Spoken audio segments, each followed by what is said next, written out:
Anything else before I start? What? Yeah, okay.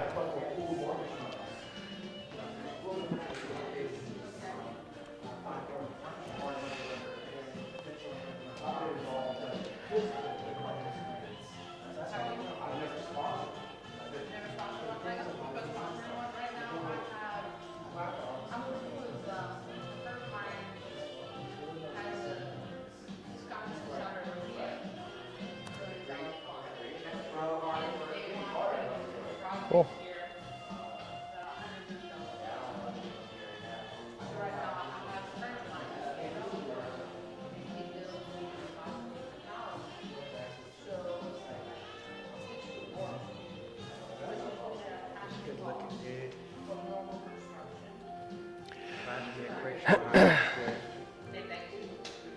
All right, cool. Elise? Testing, testing, Elise. I wonder if I can get this thing to actually respond louder. Is anyone on? Testing, testing. Does it sound like this is reverberating a voice? Yeah. Testing. Ooh. Okay, that's working? All right, let's turn this thing into more of a mastermind since there's so few of us here, right? Try to knock through everything quickly. All right, thanks everybody for coming out tonight. I'm just going to go ahead and knock in to these slides. Most of you already know me, so let's go. We're going to have our notice, release of filming and photography. So if anybody here found their way into trouble between the last time I saw you and today and you need to be in WITSEC protection, might want to get up and leave so you're not being recorded. What is GRID? GRID is a global real estate community built for investors by investors, and we try to make investing accessible through association. This is the deal triangle. When all of you came in, I asked you to put on the color that you felt best represented your shortest path from networking to monetizing your network, right? What are you bringing to the table that you think is valuable where someone could do business with you? I'm going to quickly run through our sponsors. We've got Mike Capello with Sell Simply, who actually does have a deal right now that he's trying to find a buyer for over in Front Royal. So if anybody wants to buy, pick up another rental over there, he's got one that he just put out today. We've got our Coleman Bales. Let's get up here, buddy.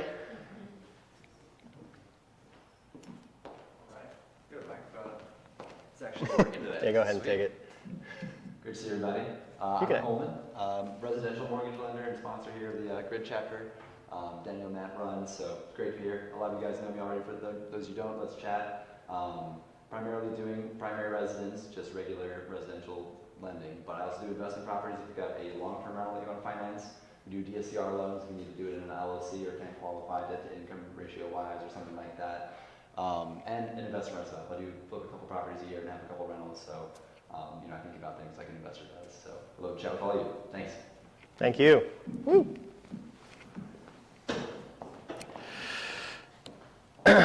We've also got, for your hard money needs, we've got Simply Funded with Cherie Warwick, Home Pro Property Management with Thomas Price, and Kaza Construction with Mark Beckett.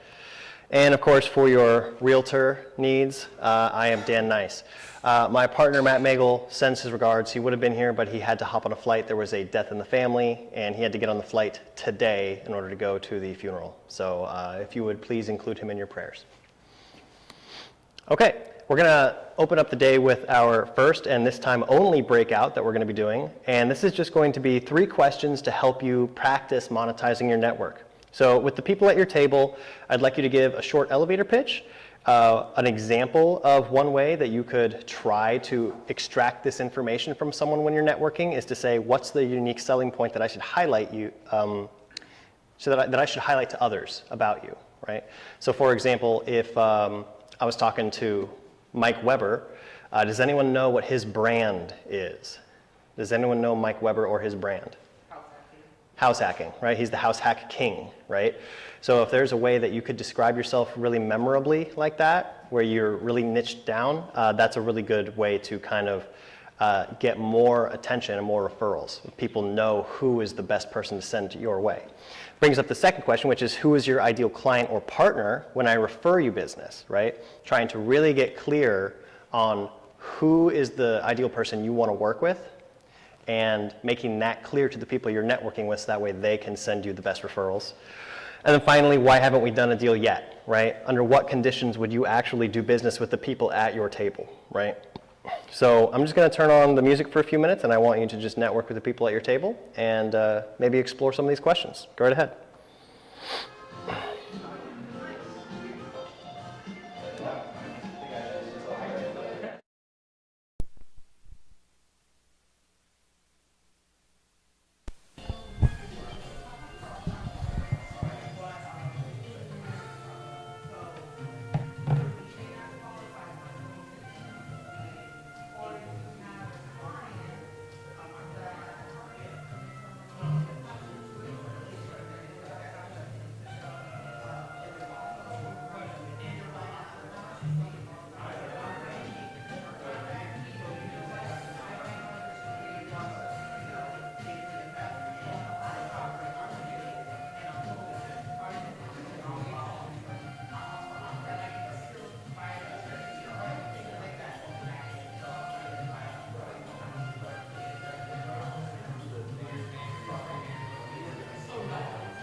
All right. If I can get your attention, I did spin the wheel. We had two winners today. The first one was Charlie. Second one is Sanjay. If I could have you two run on up here. Yeah, you guys won the wheels. Just in time. That's right. All right, so Charlie, your name came up first, so I'll let you choose. Do you want the short-term rental or the mid-term rental book? And who's got the camera to come take a picture? Give me the midterm. Midterm? All right, there we go. Sanjay, you get the short term. Perfect. We have All right, if we could take a picture here. Who are the authors? They're not here today. There we go, guys. 1, 2, 3. 1, 2, 3. So the midterm one, I believe, was Sarah, and the short-term one, I forget. All right, thank you. Absolutely. Thank you both for coming out today. Carl, she's a rock star. Yeah? She's amazing, by the way. Awesome. Okay. Just as a reminder, we do give away the Bigger Pockets books every meeting, and all you need to do is be in attendance. We roll the raffle. Whoever wins, wins. Sometimes we do one book. Sometimes if I feel like there's two topics being covered, I'll do 2 books, and we do multiple winners if that's the case. All right? So how to maximize returns, mastering short and midterm rentals. Important legal stuff, don't sue us, right? I'm just a guy like you. This is not legal or tax advice or any of that. All right, so we're going to start with short-term rentals. So who benefits most? Typically, you're going to be looking at any kind of frequent travelers, investors that are in high-demand tourist areas. Raise your hand if you think you could name a market that would be good for short-term rental that's nearby. DC. Okay, good. I heard DC. Who else? Shenandoah. Yeah, in fact, let's just yell it out. Shenandoah. Anything else that you think would be a good short-term rental market? Virginia Beach. Could be. Yep. Yep. Lake Anna. Yep. Okay. So basically anything that you think would attract tourism, right? Now you can also do urban property owners, like we mentioned with DC, right? Those properties in popular cities or vacation destinations, and of course anything with flexible schedulers, investors who can manage frequent turnover with guest interactions, right? This last piece is more about you. This is the sort of person who's actually willing to take on the demands, the time demands of actually managing one of these, right? Because oftentimes when you're looking at finding a property management company, they do ask for so much that it can really eat into your profit margin. So, okay. Some of the pros and cons when you're looking at a short-term rental. Some of the pros are that you're going to be getting a higher rental income, right? Obviously, that's one of the things that we're the most excited about. There's also some flexibility where you can adjust your pricing and your availability. So I know Matt with his, when he wants to just use his lake house, he just blocks off that time. He says, this lake house is mine, I'm gonna go use it, which can be nice. And then the increased exposure where you can list on platforms like Airbnb and VRBO, right?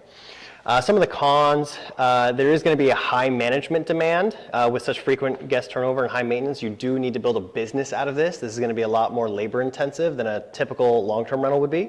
There are some regulatory risks where something that if you're not paying attention, you may buy in an area where your intended use for the property is actually not allowed there. So you do need to pay attention to the regulations before you purchase. And then of course we have some seasonal variability where you need to have reserves going into this because you're going to make your whole year in a couple of months. And then the other months, it's going to be a lot more struggle. all right? Especially depending upon which market you are looking at. So you need to make sure that you have your reserves prepared up front.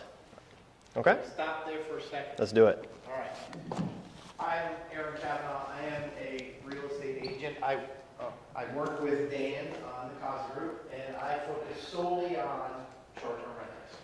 I live in a little town called Berryville, out near Winchester, and between Leesburg and Winchester, so about an hour and a half away from here. I cover the Shenandoah Valley. So I'm running Route 81 all the time between Winchester and, let's say, Manassas. That's my market. What Dan has got going on here is significantly true. I'm going to start with the different types of property. So in this book that you have right here, this person, she created the largest real estate short-term rental business in the country. Can you make sure this mic is on? This mic is working? At the bottom. Right here, switch. I don't know, I was just doing this. Yeah, you're good. Keep talking. Keep talking. So that person owns a company called The Short Term Shop. They did 959 transactions last year, all short term. Pretty awesome. Inside that book, the first thing you're going to look at is what market do you want to be in? And there are 3 in my book, or in her book. There's regional, which is what Shenandoah is. There are destinations, Nashville, Orlando, Hawaii, things like that. And then there are things that are just a little bit more city-oriented, right? So that you can go to DC or whatever. That's where you get into the regulations really, really hard. For me, Shenandoah Valley, it's automatically 50% occupied. Automatic. If you're buying the right house, you will get 50% occupied. It's an hour and a half from DC, 66, straight shot. We are filled halfway each weekend, all the time, if you pick the right property, right? Then it's up to me and my co-hosts and our managers to kind of fill in what we call orphan nights. What is an orphan night? Monday, Tuesday, stuff that doesn't really get anybody excited. But we change our strategy. So we look a couple weeks out to start with and say, okay, we're going to fill up the weekends. We know that it's coming in, so we're starting September. Already all of our weekends are full. Come Friday, my co-host is on the website looking at price labs, looking at what's going on around us. And then she says, okay, well, I don't have any bookings for Monday or Tuesday. I'm going to change my strategy from a 2-night stay to a 1-night stay, drop my price 10%, fill up the room. So we're running from 50% occupied when we got started to now that we know what we're doing to about 97%. So last month we had 27 out of 30 days and 2 of which we used for photos. That's great. Okay? Wow. So I'm that guy. What's break even? Break even. You know the 1% rule? That's break even. So if I buy a $300,000 house, I make $3,000 a month, that's break even.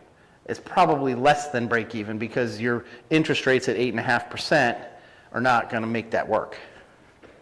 To dig a little deeper, what occupancy, yearly occupancy is your break even? Is it the 50%? Yeah, 50% is basically what I have to get, right, to get even close to my numbers. So I'm looking at 20% return. So if I can get on a $300,000 house, $60,000 in gross revenues a year, I'm doing really well. Okay? So that's the first thing. So pick your market. If you know that there's a high level of regulations like DC has, you can't buy one in Fairfax County because you're only allowed to short-term rent it for 60 days out of the whole year. Right? But Old Town Alexandria, you can. So knowing your market, knowing what HOAs, knowing what county regulations there are up front is something that I've already investigated, and I'm not going to put you into a property, even though it might be the most sexy property out there, I'm not going to allow you to buy it because it won't do what it needs to do, as far as this is concerned. I've got a question. Sure. Have you ever thought about building a map for like a new client and you just give them a map of Northern Virginia and be like, here's the regulations. Fairfax, this is the rule. I have it.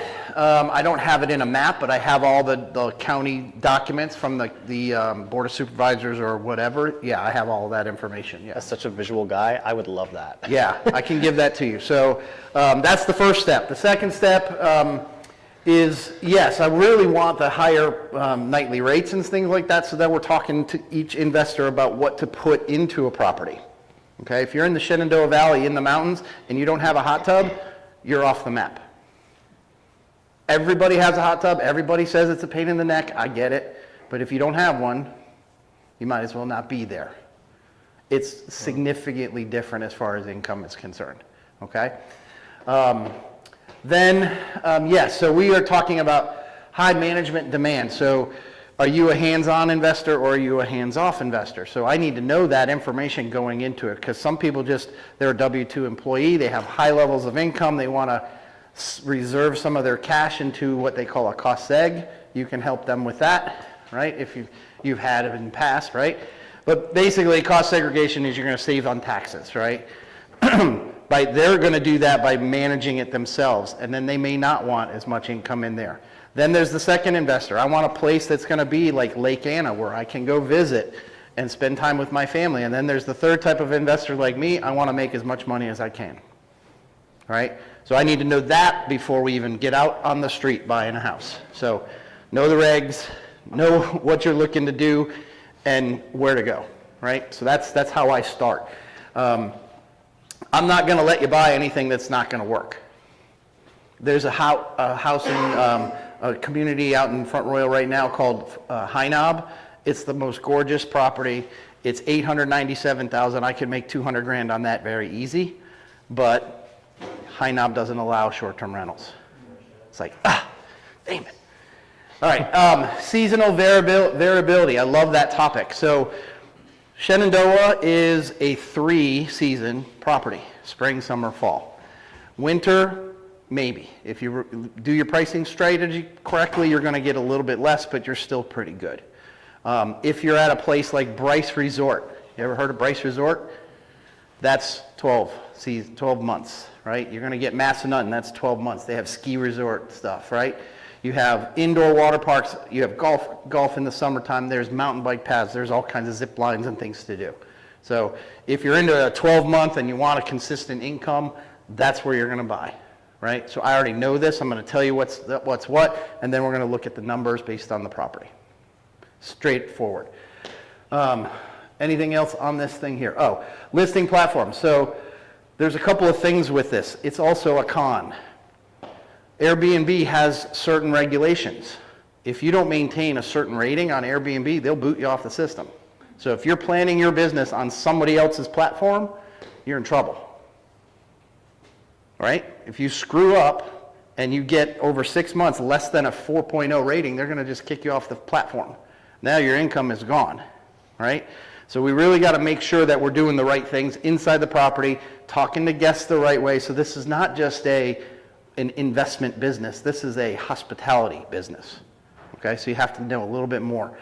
So I'm going to help you set up the Airbnb and VRBO, but I'm also going to help you get onto Booking.com and probably other sites.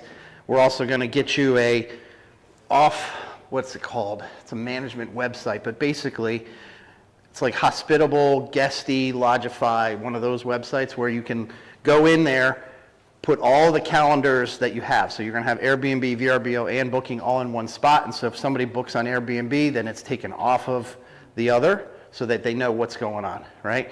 That will also give you its independent website. And so that you can get direct bookings and not have to pay the platform either. So we're going to help you set those up, okay? Next slide. So boosting your short-term rental business. Some basic key strategies that you got to be paying attention to. Number one, optimizing your pricing. For this, it does make sense to have access to a bunch of dynamic pricing tools, or at least one that you trust. You should be automating as much communication as you can to try to cut down on how much labor this is going to be. So streamlining certain aspects that are reliable, repeatable is going to be important. Some efficient cleaning, having reliable services and backups in case something was to happen, because you do need to have a very clean Airbnb. Enhancing the experience where you can personalize and simplify the check-in, right? Giving that personal touch can make a difference. And finally, leveraging reviews, especially if you are a platform-dependent marketing strategy where those reviews are going to, make or break you. Yeah, so starting off at the top. So I use Price Labs. That's the only tool that I would use. Airbnb has their own dynamic pricing tool, and there are others that are out there, but they're not as good as Price Labs. Basically, what Price Labs does is it analyzes the market that you're in, it looks at your competition around it, and then will raise and lower your price. You'll say your max and your minimum, and then it will figure out what the daily and rates should be, and then automatically set those based on what parameters have been put in, okay? So if you say my lowest is 150 a night and the next door neighbor is at 90, it's gonna give you a warning, but then you'll know why you're not booked, right? You also know if you got better amenities, then you might get booked because you're a higher, quality property, okay? So things like hammocks, outdoor lighting, hot tubs, barrel sauna, cold plunge, that's a new one, right? If you're out at Bryce Mountain and there's mountain bike paths around it, a bike wash. Like what's the little Pac-Man machines, like old school video games, right? Pool tables, skee ball, anything that you can do there. I have one guy that took a 2-car garage detached and turned it into a game room, and it has a 1950s like jukebox in it. And so the theme that he's building around that is pretty cool, right? So automate your communication. So some of that is done through those websites. Like Hospitable has its own AI tool. So if somebody comes in and they click on the button, it's going to give them the address 4 hours or 8 hours prior to them actually showing up, and it will give them the door code so that I don't even have to be involved, right? If they message me, I have the ability to click a button and AI will respond because it learns what we're doing along the way. Partnerships are always important, especially in investing. So I have cleaners, I have co-hosts, I have contractors. So Kaza Construction is one. I have SJ and his Design Pro business, right? There's a lot of different opportunities for you to build relationships with people that know what they're doing. I'm sure you have a ton of contacts as far as construction is good, right? Yeah. Enhancing the experience. So the more you can add to a property, the better, right? You know that if you're only going to be a 2-bed, 1-bath property, you're going to sleep at maximum 6 people. Well, you're not going to get a table that's going to seat 10 people. Doesn't make sense. You're just inviting trouble. So you're going to maximize the property by giving it what it actually needs. Paint, wallpaper, light fixtures, cool art. There's things like that just really make it go. And reviews. Again, if you're not getting a 4.0 or better, you're in trouble, right? Everybody wants a 5, so we actually put a sticker on the door of the refrigerator that says, this is what a 5 means, right? We don't want anything less than that. And if we do get something less than that, then we know that we have to improve, right? So some of it's cleanliness, some of it's value, some of it's location, actual house, stuff like that. So things that we can't control get people upset. We also are on a well. The one time we had a problem, there's a mechanism that goes down inside the well that sucks the water out, actually fell into the silt and was pumping dirt through to the house and causing the towels and sheets and all that to be brown. Lady's standing in the shower and now dirt's falling on her. We got a good review out of that one though, because we solved the problem. Yeah. So anyway, onward. Some common mistakes to avoid. Number 1, underestimating the cost. You need to include all the different expenses. And if you're not sure what they are, you should be talking to other operators in your area that you plan to be operating in, because they'll be able to give you some insight there. Some inadequate screening. You need to thoroughly vet your guests. It's important that you're not bringing in people that are going to trash your place. And of course, poor communication. You should ensure that there is clear, prompt responses to everything. Leaving people on red is not a good business plan. Yeah, and that's one of the big things for Airbnb is if you don't respond to them within a certain amount of time, they will kick you off the platform without even knowing what the hell happened. So include all expenses. So I'm looking at, when I buy the house, I'm already talking to the owner. What's your average utility bills? What's your water bill? What is the internet service that's provided here? All of the things so that I can give you that information up front. Because what I need you to do is basically, what is my break even nightly? So you got all your expenses, marketing, Everything that you're putting together, what is my break even per night that I can go to? And that's where you set your floor, right? And then you go from there with your price slabs. Adequate screening. So there's different tools. You can say immediate book, right? Or you can have a conversation and look at the person and see what reviews the other owners have given them and decide if you want to keep them in your property or allow them to book your property, right? Poor communication, we just talked about that. Okay. And some unique strategies to consider to enhance your offering. Number one, local experience packages. You could partner with a local business to offer some exclusive discounts or some experiences for your guests that could add value, promote your property, and basically make the satisfaction of your people go way up, right? And then interactive welcome guides. You could provide a guide with local attractions and dining options and personalize it based upon the guest's interest to improve their stay and encourage positive reviews. So I'm all about all of that. So we do go out to the pizza place, we do go out to the local, brewery or whatever, and let them know that we are here. And we actually put flyers from them inside our property so that, it's like a welcome center. They can go wherever they want to go. The interactive guide, we used to do that in a book, like flip page book. That's now obsolete in my book. So what I do is I've got a little QR code that leads us to our website with a page. So that QR code leads to that direct page, things to do in the area. Here's your discounts at certain places. All that shit is all that information is in one spot. Okay, awesome. Before we move on to midterm, is there any questions that we want to talk about short term? Okay, cool.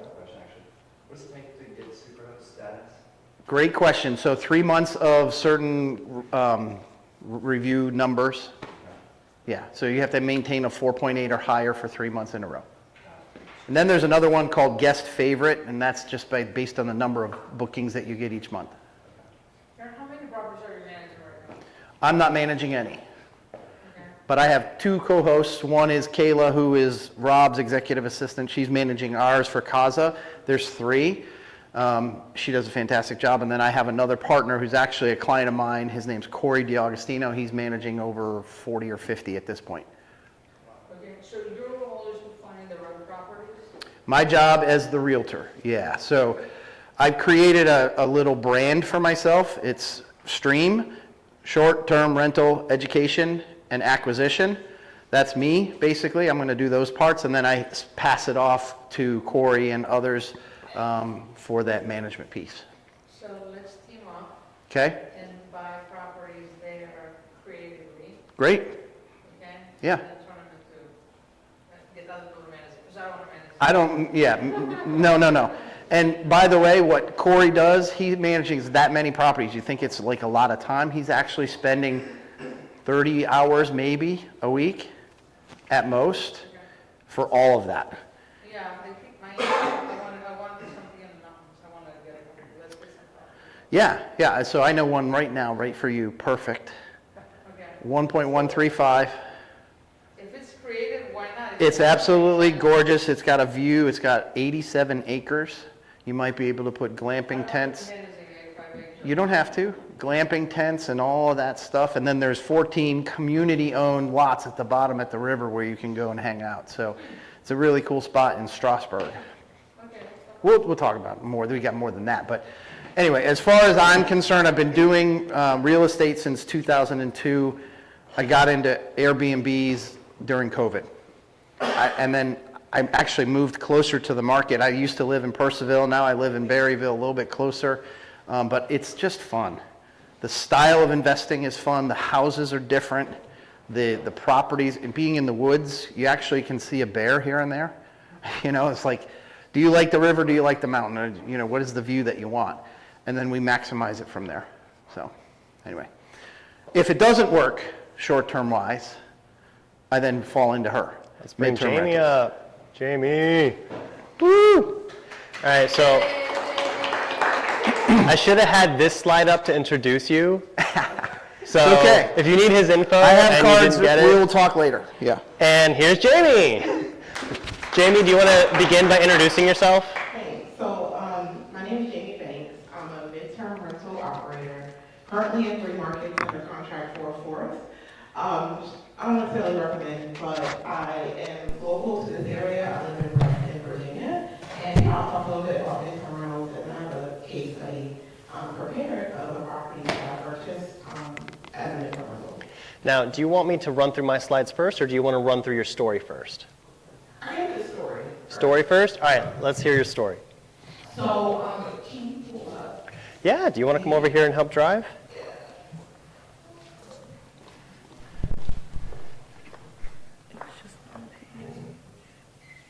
I know you sent it. There it is. There it is, right at the bottom. All right, let you drive. Can we make it bigger? Yeah, If I go plus, plus, plus, plus, plus. Okay, yep. There we go.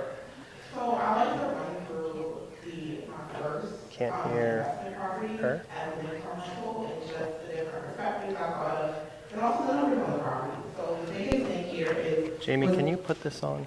sure. Both of them? This one's for the room, this one's for our online audience, which is usually just my mom. Yeah, I'll let you put that wherever you think. Okay, we good? Yep. Okay. So this is a 2-bedroom, 1-bathroom townhome in Philadelphia.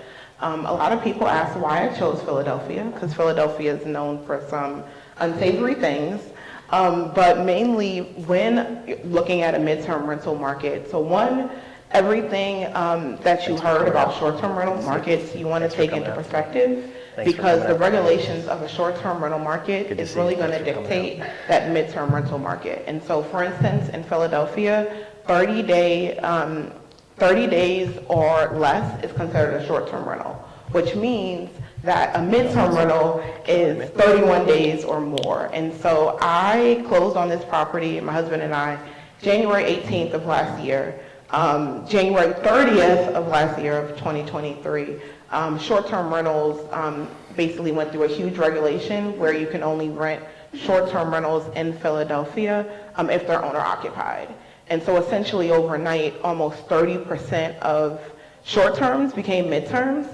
And so from that, that's why I like to say it's always important to consider the regulations to understand if you're going to be in a competitive environment.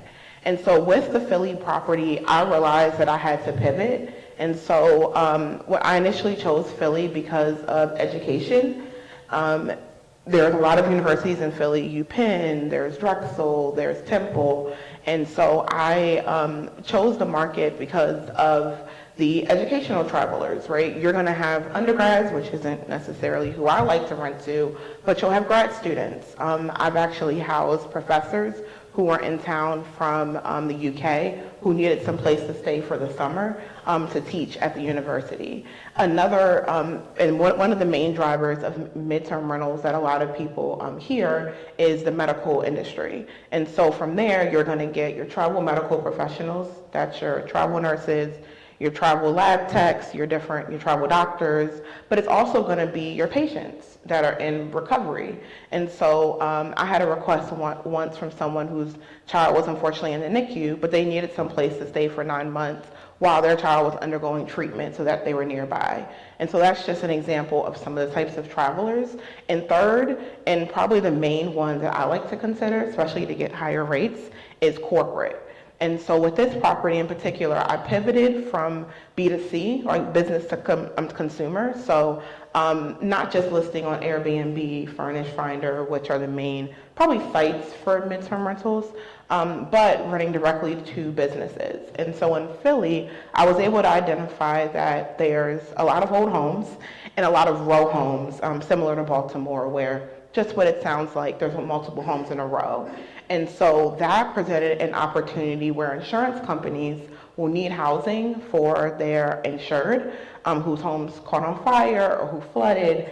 And unfortunately, if one home catches on fire, all the homes in the row catch on fire.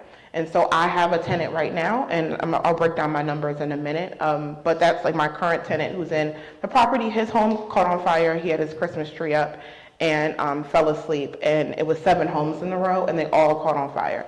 Everyone was okay, fortunately, but when ALE Solutions, which is one of the biggest company who does insurance relocation requests, when they contacted me, they had 7 leads and like, hey, we need housing for 7. I only had 1, but that's just an example of like working business to business can do. And so for this property, it was only $120,000. It's definitely in a C area in Philly. I'm in West Philadelphia, and it comes with its own connotation, but in an area that's right near the universities. And so a lot of times universities are in, the C areas, but walkable to UPenn and then also Drexel. Bought it as a second home, which my lender just required that I lived in it for 14 days. Me and my husband moved there for around a month to furnish it and get it up and ready. Those are my setup costs, about $15,000, so $12,000 to furnish. And I like to say that my furniture is very minimal. Like as you can see, these are real photos of the property. It's definitely furnished, I would say good quality, but low quality. I didn't invest a lot in rugs and furnishing because I knew that my ideal tenant was a traveler and wasn't a family or wasn't someone who was going to be home for too long. And then from there, that's the rent I'm able to get for this property. My tenant's in there. He's been in there now, well, since Christmas, so about 9 months. They just extended another 5 months, and because his home still isn't ready.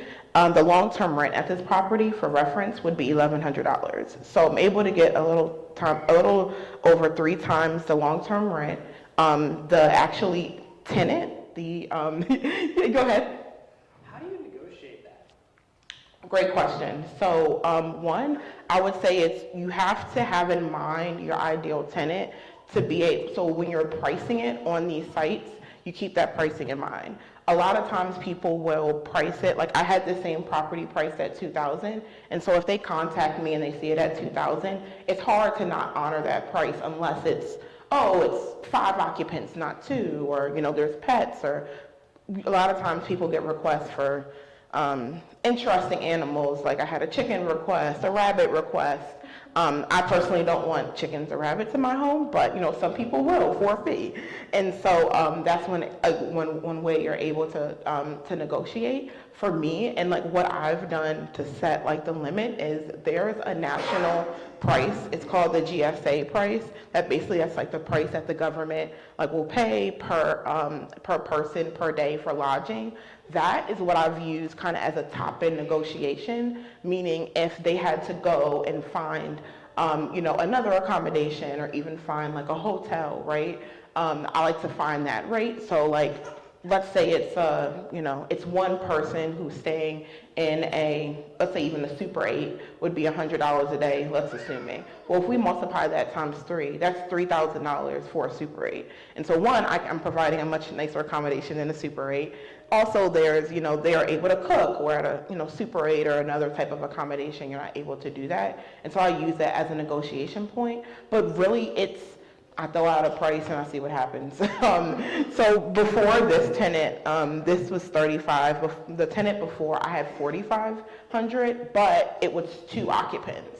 And so that's one thing I'm saying I'm able to negotiate where, hey, maybe like I have 3,500 is the price I have displayed, but how I'm negotiating it is saying, hey, this is the price for 1 occupant.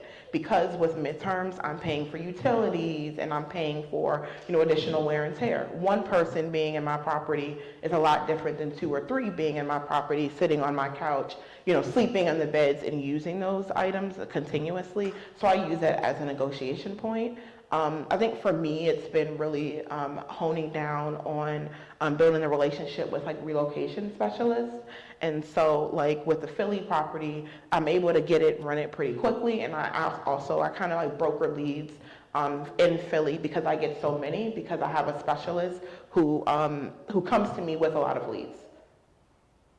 So just like I want your map, can you make a map that's like, these are the rules? Is Fairfax better than Loudoun? Or how's Prince William? How's Manassas? Definitely. Mine probably, go ahead. Just to tag team it, and you can answer this better than I can, but think about what she's saying, right? Who's paying the bill for these people to be there? First and foremost, if you're going for a burned down house, the insurance company is paying for that tenant to be in your property, right? Mm-hmm.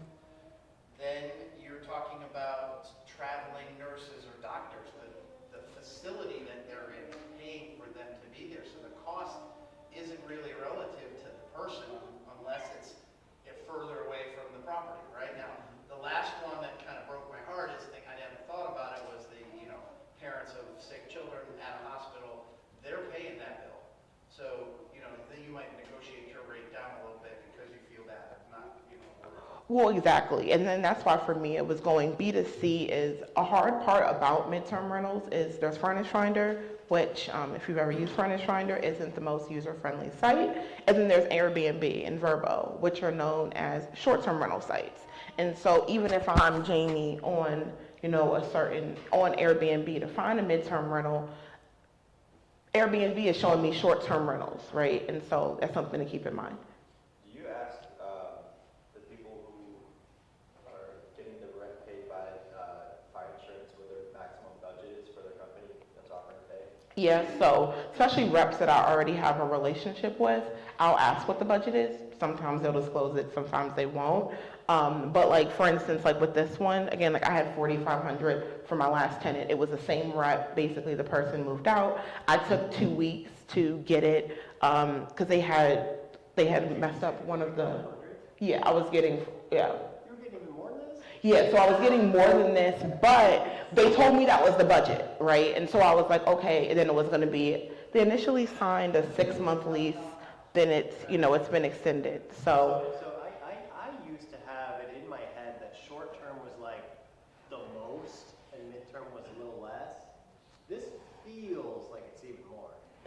I would say it definitely depends on the market and the strategy because like with insurance, I have a really good relationship with the rep, but if the rep was to leave the company, knock on wood, and like if my tenant moves out in November, I'm probably going to be vacant for 3 months, especially with fire and flood. There isn't a way to necessarily to know. What's your typical vacancy right now? I would say on this one, because I've had it for about a year and a half, it's about 85% occupancy, so 15% vacancy. Pretty good. Anytime that I'm underwriting a property, like I'm looking in like a new market I'm under contract for now, I'm expecting 3 months because there's another side of corporate or B2B, which is your corporate traveler. Those are the exact opposite of insurance where they're planning in advance. So if you're working with a company who's bringing travelers to a market, they're doing it 4, 6, 8 weeks in advance, where insurance like this one, we moved him in 3 days. So those are a lot faster, so I have to be vacant, essentially. What were the apps that you used for B2B? So ALE Solutions is the largest site. Basically, I don't know the exact backslash, but when you go on the site, there's a link to register your housing. Google ALE Solutions, the website pops up number 1. Yeah, and then it has register housing, and basically you put in the details of your home. It's not a listing platform, so you're not uploading pictures, even if they also take unfurnished. The pricing isn't gonna look right as nice, because part of why you're able to charge more is because for furnishing, but that's something to keep in mind. I've seen people who had a home who was like, hey, maybe I'm between tenants, maybe they're in a market where they no longer want to rent long-term, which happens a lot in Philly, and so they're just listing those unfurnished properties, but renting them midterm, and then the insurance company brings in the furniture. The comment you just mentioned, though, but let's say you're disability, your company was paying for it. We're in this state for $110, $120 a day. No other places. You can't. And I think that's why, well, exactly. And then like, I like looking at the government rate just because it gives a great picture, because then if they're, like, let's say Motel 6 or Hilton Garden Inn, we're stepping up. But even those, if you don't have a kitchen, you still have to be provided with a per diem because you have to eat. And so then you're multiplying that. And of course, you can't find that even in Philadelphia or in a cheaper market, let alone in Northern Virginia. You can't find that rate. And then one thing I've went after, this home is about 800 square feet of livable space. I have some unfinished basement, but I went for 2 bedrooms, even though it was on the smaller side, because of that second bedroom. I don't suggest buying a midterm just as a 1 bed, because if you think about it, the alternative would just be an extended stay hotel. If it's one individual person who's maybe there for a long-term stay, and their company's paying, the company might just go to Residence Inn because it's easier. Where if it's two people traveling, a family traveling, if they're traveling with animals, typically then their options are limited, which is why, calling or, however you get in contact with the companies, you're providing a, much easier solution. Smart. Tell me why you picked this particular house. What features does it have besides the location? What features does it have? Actually, funny enough, this is the only home in about a 5-block radius that has a yard. And so that yard keeps me occupied. It's not the prettiest house. It's all the houses kind of look like this, but I'm in West Philly, but because I had a yard, I went into it knowing I wanted to be pet friendly. And so a lot of times, people will advertise their properties as pet friendly, but there is no yard. So if you think a traveling professional, whether they're a medical professional or just a busy professional, you want to be able to let your dog out in the back and not have to walk them, especially on the streets of Philly, any part of Philly, at night. And so having that yard was huge.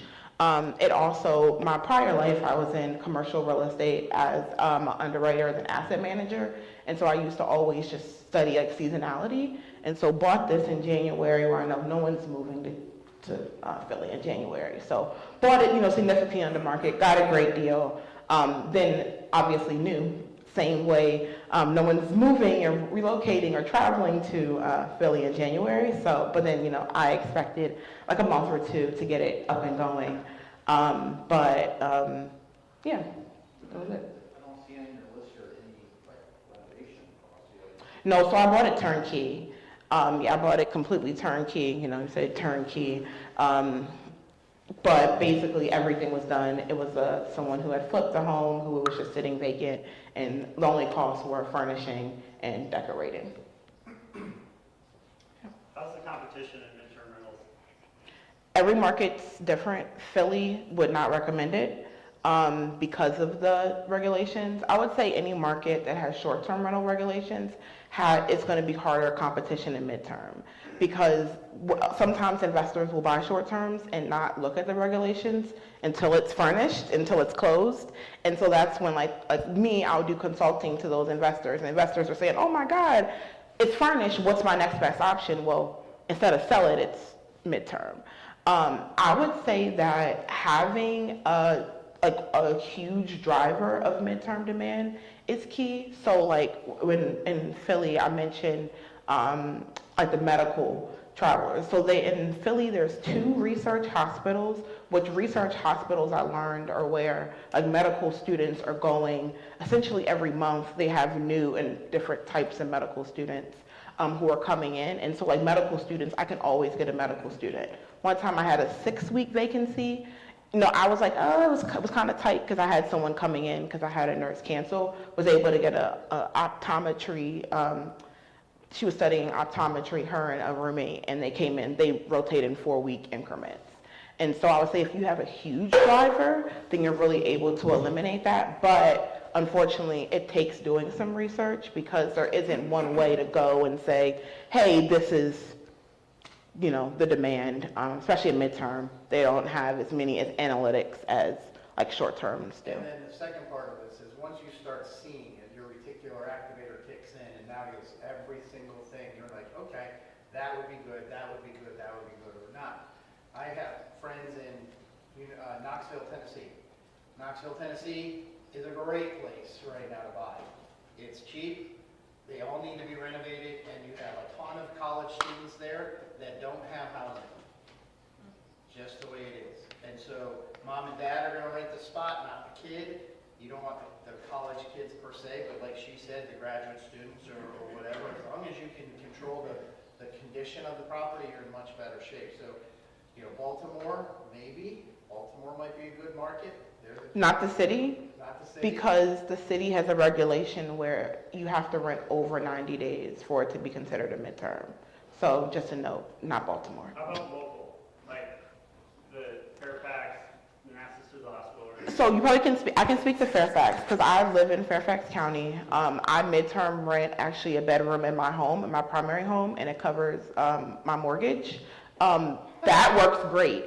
because, well, when it comes to my mortgage, you know, like me and my husband, we have a 3-bedroom, rent a room, it's great. But because it's a primary home, we don't have as many of those regulations because we're renting a home, like it's like a roommate, someone coming to stay. Now, actually, right now, we're converting our home into a whole home MTR. It's going to be a 3-bed, 2-bath condo. It's a lot harder because you have to rent it over 30 nights to be considered MTR. Then I'm in an HOA, so the HOA requires 90 nights. And so we're actually just going to wait and live in it until someone books it, then we leave. So then we know it's going to be occupied. And so I think it's a lot harder too because like Philly, $120,000, my PITI is $885. It's a lot easier to cover that than a mortgage in Ruston. And so I think it's a lot harder. Now for me, and this is, I don't know the regulations in Loudoun County, but for midterm, I would say Ashburn or closer to those data centers because I get people all the time. And again, I have a room listed for rent and they're asking me about, hey, do you have anything I have crews coming in for data centers. And Ruston to Ashburn, you know, is a little far. So I think anything in there or near those large, you know, influencers of demand, right? Like the data centers, they're building them more and more. So construction workers and all those different, you know, professions would have a huge influx of MTR travelers. Yep. Awesome. The Fairfax Hospital, all that's got the same stuff. So you're going to have, what's it called? The adjunct professors that are going to come in. They're going to need a spot, not necessarily buy. So anywhere close to that, just again, what she's saying, check your regs. Oh, and real quick, there's also one in Ruston. So in Ruston, there's a government agency called, I may butcher the name, the U.S. Geological Spatial, am I saying that right? Yes? Yeah, okay. So we housed the intern who was there, and she was telling us who essentially every 3 months they have this huge intern program where interns are saying no because they don't have places to live. I personally, me and my husband only wanted one traveler at a time in the home. So, you know, we only were able to offer one room, but if someone's looking at maybe room rentals, especially for interns they were all post-grad interns, so like before their graduate degree, so different than renting to undergrads, but that's a different tenant avenue. How big is the variable for HOA? So on this one, on mine, my HOA is a lot. I would say HOAs are hard because, like, one, financially, like, we just got hit with a $200 increase in our HOA. That's never fun. So financially, you know, they can increase every year, which ours has. Also, there's different rules and regulations. So I would not buy a property in an HOA to midterm rent. Like our property, we bought it a few years ago. We're looking to relocate. Our furniture's already there. It's probably going to cost us $3,000 to $5,000 just to get, you know, things, you know, change out the couch and maybe update it a bit. But it's not going to cost much to turn it to a midterm rental per se, where that's a lot different than buying a property that's in an HOA just to midterm rent. Because the problem is the HOA and then also like the Karens, people who complain, you know, can really get in your way. I think especially with midterm rentals, I've seen people who, let's say you're following the regulations, but a guest cancels, which, you know, their travel assignment cancels, you know, there's different things you can put in your lease, so you're compensated for that, but they cancel. Well, now they're not following the HOA rules. And so now someone tells on them. So technically they only rent it for 6 weeks, not 3 months, but that was out of their control. So HOAs can be like a huge factor, but like on the flip side, like with our condo, in our HOA, all utilities are included. So that's helpful for me because I'm able to really like know my costs because all utilities are included in that set, you know, HOA fee that probably will keep going up every year, but at least it's going up a nominal percentage versus someone coming in and blasting the AC and my utility bills going up a few $100s. Why did you say that in the Ashburn urban area that with all the data center development, there would be a need for midterm? Because they're bringing in crews of workers to work on them. I think of workers more as like the engineers, sometimes like even management teams where they're coming from a different location data center to set up this data center. A cool thing is on Furnish Finder, when you're in a market, so I'm in Reston, I get requests for pretty much from Loudoun County to Montgomery County. So because I'm a bit of a MTR nerd, I read all those requests just to understand why people are traveling. And like that's how I find out about like the internship program and like the data centers. I think Reston and Herndon, the most travelers I see are just people who are looking to move to Reston or Herndon, have a family. It's too expensive to run a traditional Airbnb and they can't stay in a hotel. That's, which, I'm not saying that's a bad demographic to rent to, but, I think that pricing is less flexible because, that person is more on a budget because they're saving up for a home. But you can work with realtors directly, for that. And I'm sure, it's a great source of leads. That I don't have properties that are kid-friendly and that are larger that support families, so that's not a demographic I've pursued, but that's something to keep in mind too. That's another one. Question actually for both of you. Do you guys have a list of furnishings to buy? I do not, it depends on the property, but I can tell you where to go for sure. I do. Actually, this QR code, I have a free MTR setup guide, and it'll take you to that, and I have all of that. I buy Wayfair and Amazon level. We do too. So I think the only things that do you go like a bit higher up for your beds? Or you get- The beds, yes, it's sheets, pillows, mattresses, right? The bed itself, you can get almost anywhere you want, but if it matches the decor, so you're not gonna buy a log cabin and put an iron bed in there, you're gonna put a themed type of scenario, so you can't necessarily buy that at Wayfair. But it's truly the cheapest place that you can get for the highest potential quality. And Wayfair is the greatest thing. We bought a floor to ceiling bureau like the size of this thing, and it shipped in a box. We opened the box, it was broken. They're like, just throw it away, we'll send you a new one. Like, it's the greatest thing ever. So, yeah, Wayfair, Amazon, even Facebook Marketplace, but no, Craigslist, no bullshit. Don't cheap it out because you're not going to get the results that you're looking for. For my mattresses, I get Helix mattresses. They're like kind of Marriott quality. I think with the midterm rental guests, it's different because they're there for months.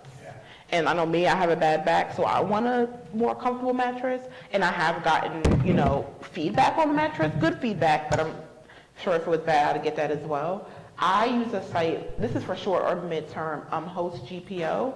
I don't know if anyone else is using it. Basically, you pay, I think it's $100 or $200 a year to be a member of Host GPO, and then you get significant discounts. I actually just bought a King Helix mattress, retailed for about $1,300 for a little less than $400.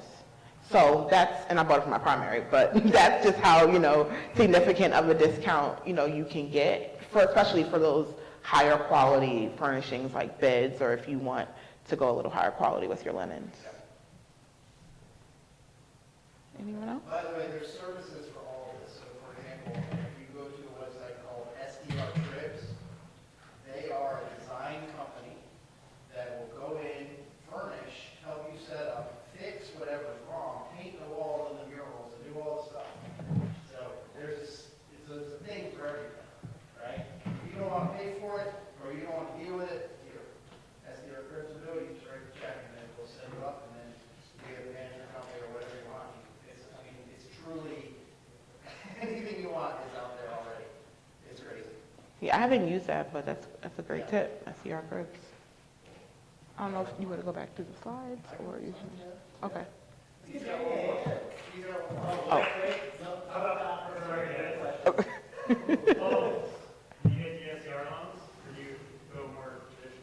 Yeah, I'm actually under contract and getting one now. What they're doing is using kind of like a hybrid between the long-term and the short-term rate, because for midterms on 3 bedrooms, there's $2,000 gaps. So there is no market rate. And so that's how my lender is doing it now, but it does qualify based on the long-term rent, which is what I like to, insure anyway. So I think it's 1.2 is is the like minimum DSCR for the loan product I'm getting now, and so it cash flows, it works as long-term. 1.2, what does that mean, right? What is Oh, so the rent covers, the rent covers the mortgage price by 1.2 times or higher. So, APR, it's usually a 1.1, so each lender is different, but you Right. can see anything from a 1.1 to 1.4.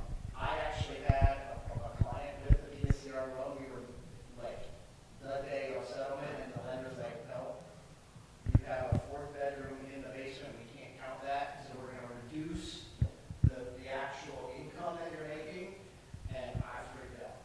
I'm like, here are my comps, I showed them all the actual exact same houses that were rented, and they were like, nope, you went from 25% down payment to 40% down payment to make the deal go. wow. And he was gonna lose $10,000 or more EMD, EMD. so, just be careful with rural property and or, basement bedrooms and baths and stuff like that. So we'll talk through all that shit before you get to the actual contract. And one of our sponsors that I mentioned earlier, Cherie Warwick, has a product that will do a DSCR, and she will accept short-term rental rates and midterm rental rates. So, That's what I was thinking on my deal. and that happened? Yeah. Oh, man. But it wasn't her. It was she's the broker, okay? Yeah. So the lender that we went to, that was this gentleman had 18 LLCs, had a parent and properties, and so they wanted documentation for all of them, and then they did all the crap. So it wasn't Cherie that was the problem, it was the broker. Gotcha. The actual mortgage company. The actual one, okay. Now can we clap for Jamie? For Jamie. Thank you. All right. I have to do this weird double microphone thing because my lapel one died. All right. I'm just about done here, guys. We're just going to run through these handful of MTR slides because I made them. So ideal midterm rental investors. So obviously you've got corporate housing, you've got the relocating professionals, and this is going to be better for people that want fewer turnovers, fewer tenants, all right? Some of the pros is that your income is going to be a bit more stable. You're going to have some less turnover, less frequent guest interactions, because while they're there, they have a regular lease and they act kind of like they live there, more like a mom would, right? Some of the cons is that depending on the market, it may be generally less income than short-term rentals, though I guess Jamie kind of proved me wrong on hers. My God, $4,500 a month when you paid $110, $120 for that? Jeez. That breaks the 1% rule. I wish they were all like that. So you do have some less flexibility, obviously, because you're going to have the longer lease terms. And you do need to be careful about the market saturation. Competition in some of the areas can be high. I have a question for Yeah. her as well. In short-term rentals, depending on the area, you do have to sign a short-term rental lease, right? So not in Virginia, but there are certain areas that do that. Do you have eviction problems, per se? I never have. Not you personally, but do you hear of that? I haven't, but I think especially a lot of people I'm working with are doing the B2B. Yeah. So it's just a Yeah, so what I've heard, and I don't know, I have to research this some more, but anything over 30 days, then, for example, in Fairfax County, you might have to deal with eviction laws. Wait, do you get disability deposits? She does, I don't. You don't, obviously it's short term, but you can get security deposit. Yeah. And usually how much is the security deposit you get from? usually a third, but I get a damage protection, which is similar to short-term rental. There's insurance through Airbnb and others, but I have really good property insurance to cover some of that, and, so it's just something to think about. Anything over 30 days, you might have eviction trouble. Awesome. Sorry. Quick question, how do you calculate the market? I know you said there's not one single metric, but how would you calculate the market saturation for MTRs? Short Mark? terms? Medium terms. There's a site called DPGO. It's just dpgo.com, I believe. And it gives you you put in your market, it's free, and it gives you the percentage of properties that are rented for over 30 which essentially are the percentage of properties that are midterm. I would say anything over 15% isn't good. So like in Philly right now, it's 35%. It was 8% when I invested. So that means 1 in every 3 properties on Airbnb is a medium-term rental, which isn't good because not 1 in 3 travelers are medium-term travelers. That was a So good I would question. say, like I'm looking at Indianapolis right now, it's 6%. So I'm very excited because there's no regulation. So I would say take a look there. And it will change because it gives you like that point in time. So and one thing I do is monitor that just to see if my market is starting to get regulated. DPGO. There are a ton of websites out there. Facebook groups are insane with this amount of it. I mean, you can go almost anywhere you want and get a group that's got some kind of information about this subject.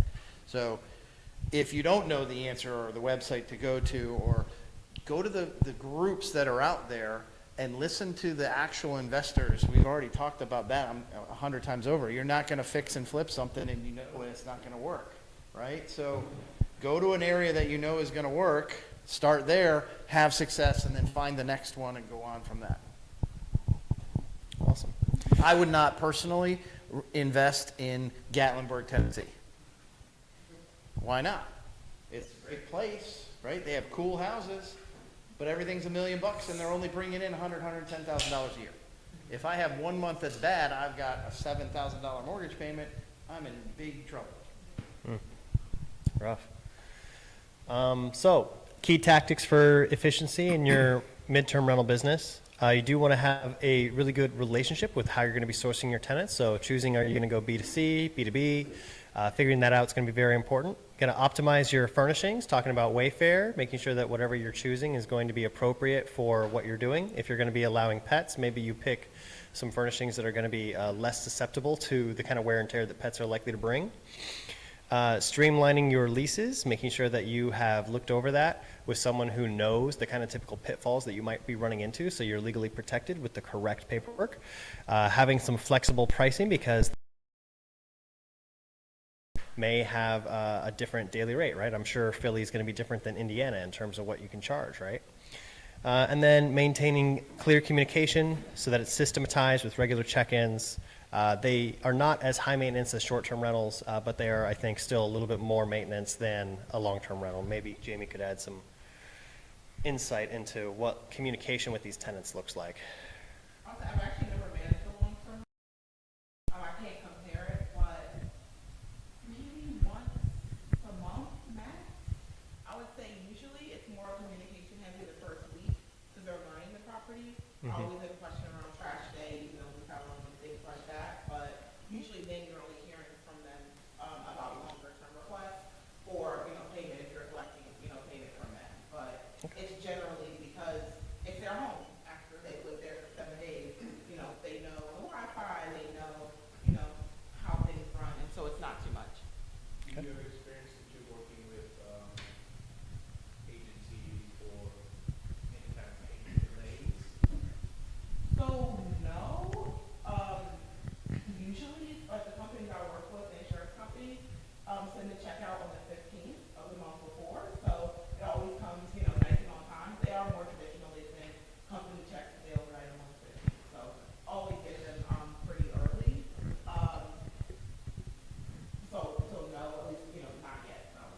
Yeah, Not like corporate. Yeah. Not like get paid by corporate corporations. Short-term rentals are, and short-term rentals are based off credit cards and through the platform, so I don't get any direct payments unless I use my website and then we actually set up like a Square account or something like that, so they can pay directly to that. goes right into the business bank account. So some of the common mistakes we see in midterm rentals is going to be inadequate screening, where you got to, again, thoroughly vet your tenants. That's a pretty consistent thing with all real estate, really. The bricks and mortar don't pay rent. It's the person who you put in the building. And those are also the people who are taking care of your property. So making sure that you're correctly vetting, especially if you're going through a platform like, help me, it's Furnish Finder, right? If you go, because that's more the budget people, right? Poor lease agreements, again, it's a common issue. You don't want to just get a free download off the internet. You want to make sure you're getting something that has been vetted. And then, of course, neglecting maintenance. These are furnished properties, so you do want to get an eye on the furnishings, because if you go in there and stuff's broken and you didn't know about it, that's going to be an issue. Yeah, so if somebody breaks a lamp in our house, we're not giving them a ton of crap, to be honest with you. It's not worth the time, just go get a new lamp, costs $100, move on. What's it like for midterm? So what I get is the damage protection policy that you can get.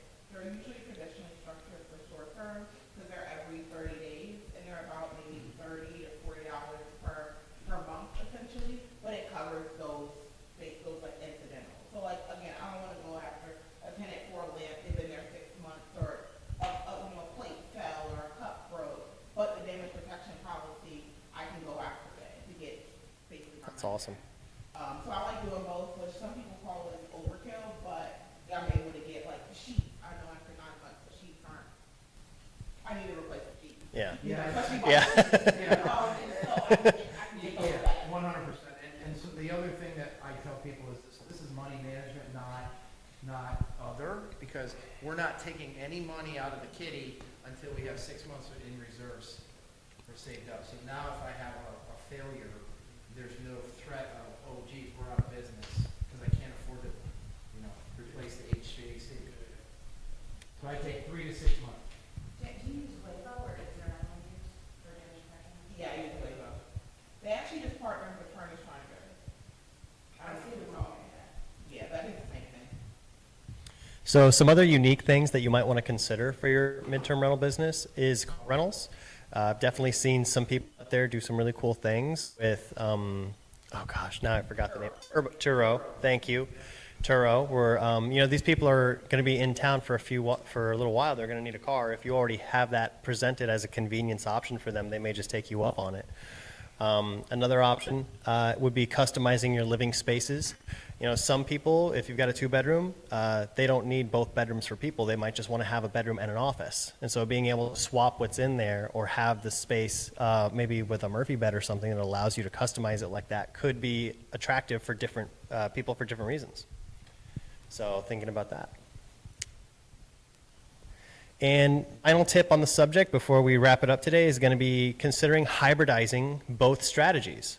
There's a lot of seasonality in these businesses, and so we do see people have success by using midterm rental during the off-peak season in order to add some stability, and then switching back to short-term rental to get those peak rates for the highest demand months.